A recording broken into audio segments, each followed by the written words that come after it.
காம்பு எடுத்துட்டு தான் பிடிக்கணும்.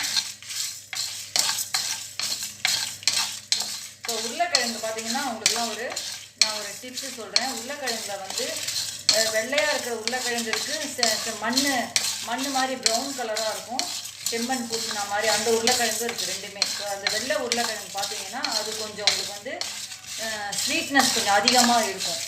அதை நீங்கள் பண்ணிங்கன்னா என்ன தான் நம்ம காரம் போட்டாலும் அது ஸ்வீட்னஸ் குறையவே குறையாது.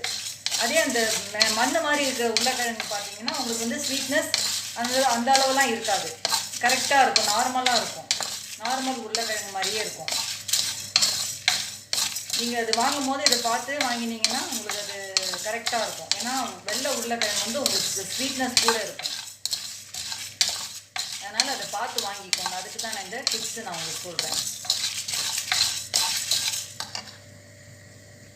இந்த அரிசி பார்த்தீங்கன்னா நல்லா வறுபடணும் கொஞ்சம்.